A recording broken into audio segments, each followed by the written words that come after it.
তারেক রহমান সাহেব, ভারপ্রাপ্ত চেয়ারম্যান বাংলাদেশ জাতীয়তাবাদী দল বিএনপি, এবং উপস্থিত রয়েছেন স্থায়ী কমিটির সম্মানিত সদস্যবৃন্দ, কল্যাণ ফ্রন্ট এবং বাংলাদেশ হিন্দু জনগোষ্ঠীর নেতৃবৃন্দ, ইসকন বাংলাদেশের সুযোগ্য সাধারণ সম্পাদক শ্রীপাদ দাস ব্রহ্মচারী প্রভু সহ সমস্ত উপস্থিত ভক্তবৃন্দকে আমি প্রণাম নিবেদন করছি।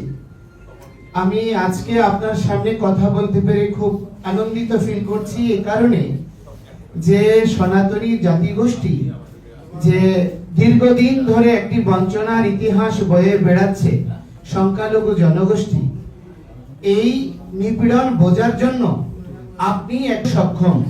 কারণ দীর্ঘদিন ধরে নিপীড়নের যে ইতিহাস আপনি নিজে বয়ে বেরিয়েছেন, আপনার প্রতি যে অন্যায় হয়েছে, যে নির্যাতন হয়েছে, এটি অনুভব করে আমাদের পীড়িতদের দুঃখ বোঝার সক্ষমতা আপনার হবে, এটা আমরা দৃঢ়ভাবে বিশ্বাস করি। এবং বাংলাদেশে আমরা দেখেছি ইসলামী ইতিহাসে খলিফাগণ তারা রাত্রিবেলা নিজে পথে বিচরণ করে তারা জনগোষ্ঠীর অনুভূতি বোঝার চেষ্টা করত। তো আপনি আমাদের চেয়ে আর কি, আপনার চেয়ে কে বেশি ভালো বুঝবে, যা কারণ আপনি দীর্ঘদিন ধরে এই দেশ থেকে নির্বাসিত আছেন, অথচ এই দেশের জনগোষ্ঠীর জন্য আপনার ভালোবাসার কমতি হয়নি। এটা আমরা গত 5ই আগস্ট থেকে ধারাবাহিকভাবে আপনার সক্রিয় উপস্থিতি এবং সক্রিয় নির্দেশনা পুরো জনগোষ্ঠীকে সুরক্ষার জন্য একটি ভালো মাইলফলক ইতিহাস বিনির্মাণ করেছে। এই জন্য আমরা সনাতনী জনগোষ্ঠীর পক্ষ থেকে কৃতজ্ঞতা জানাচ্ছি আপনাকে। এবং আমি শুধুমাত্র দুটো কথা বলে শেষ করব। এখানে অনেক পরিচ্ছন্ন রাজনীতিবিদরা আছেন, আমার অনেক প্রিয় পরিচ্ছন্ন রাজনীতিবিদ ছিল, মারা গিয়েছেন, প্রয়াত কর্নেল আকবর হোসেন সাহেব, সাবেক মন্ত্রী কুমিল্লা, মঈন খান সাহেব আছেন, সাদেক হোসেন খোকা দেহত্যাগ করেছেন। তো অনেক এবং এখানে আমাদের মোশারেফ ভাই সাহেব আছেন, নজরুল ইসলাম আলমগীর ভাই আছেন, বরকতুল্লাহ বুলু সাহেব আছেন, অনেক কৃতি ব্যক্তিরা, এবং আমাদের মাননীয় চেয়ারপারসনের যিনি চিকিৎসক, উনি একজন পরিচ্ছন্ন রাজনীতিবিদ। তো এই ধরনের ব্যক্তিদের প্রতি আমাদের ভরসা রয়েছে।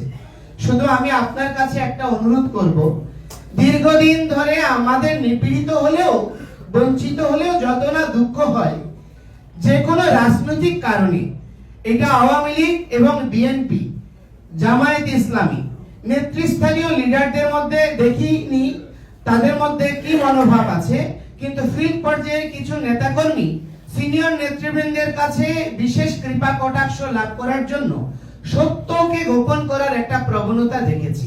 যে আমি অনুরোধ করব, 21 সালে যে দুর্গাপূজার ঘটনা হয়েছে, চট্টগ্রামে তৃণমূল পর্যায়ে আমি মাঠে ছিলাম এবং এখনো মাঠে আছি। শুধু একটা অনুরোধ করব, আপনাদের প্রতি কলঙ্কের একটা দীর্ঘ ইতিহাস রয়েছে। কোনো কিছু হয়েছে বিএনপি করেছে, আবার অন্য কোন সরকারের আমলে অন্য কোন দল করেছে, এই রকম একটি বঞ্চনার ইতিহাস হিন্দুরা বয়ে বেরিয়েছে। আমি আপনার কাছে অনুরোধ করব এবং আমাদের মাননীয় মহাসচিবের কাছে অনুরোধ করব, 21 সালের ঘটনা প্রবাহ নিয়ে এবং বাংলাদেশে যে ঘটনা প্রবাহ চলছে তার উপর যদি একটা কমিশন করেন এবং সেটা বর্তমান অন্তর্বর্তী সরকারকে দিয়ে যদি করানো হয় বেশি মঙ্গলপ্রদ হবে। কারণ না হলে আপনাদের উপর আবার একটা রাজনৈতিক নিপীড়নের দায় আসবে। এই জন্য বিএনপি যদি সোচ্চার হয়ে একটা কমিশন করে, দেখবেন অনেকগুলো এই গর্তের মধ্যে লুকিয়ে থাকা সর্পগুলো বেরিয়ে আসবে, যারা দীর্ঘদিন ধরে বাংলাদেশে নিপীড়ন করেছে। তো সেজন্য আমি আপনার কাছে অনুরোধ করব, আমাদের 8 দফা দাবি সেটা আপনি পড়ে দেখবেন। সেখানে অতি কিছু চাওয়া হয়নি, শুধুমাত্র বেঁচে থাকার জন্য নাগরিক হিসেবে তার অধিকার থেকে এটি চেয়েছে। এবং আজকের এই 8 দফা দাবি নিয়ে পুরো হিন্দু জনগোষ্ঠী এক। তো সুতরাং আমি আপনার মাধ্যমে আপনার যে 31 দফা রাষ্ট্র গঠনের নির্দেশনাবলী সেটি আমি পড়েছি, এটা অনেক অনুপ্রেরণাদায়ী। সেখানে আমাদের অনেক ইতিহাস, বঞ্চনার ইতিহাসকে নির্মূল করার প্রত্যয় ব্যক্ত করা হয়েছে। তো আমি আপনার কাছে বিশেষভাবে অনুরোধ করব, দয়া করে আমাদের 8 দফা দাবি বিষয়ে আপনি যদি আমাদের হয়ে সংহতি প্রকাশ করেন এবং ভবিষ্যতে আপনারা এটি বাস্তবায়নের উদ্যোগ গ্রহণ করেন, পুরো সনাতনী জাতিগোষ্ঠী আপনার কাছে ঋণী হয়ে থাকবে। এবং পরিশেষে আমি একটা কথা বলতে চাই, এই কথাটা আমাদের যারা সংখ্যা কল্যাণ ফ্রন্টের আছে আপনারা হয়তো জানেন না, কারণ আমরা যেহেতু সন্ত আমাদের কাছে সত্য বিষয়টি উপস্থাপিত হয়। বাংলাদেশের জনগোষ্ঠীর মধ্যে প্রায় 21 থেকে 23% হিন্দু জনগোষ্ঠী বিএনপি কে ভোট দেয়, 3% জামায়াত ইসলামকে ভোট দেয় এবং 30% এর মতো আওয়ামী লীগকে ভোট দেয়। কিছু আর বাকিগুলো হচ্ছে ভাসমান।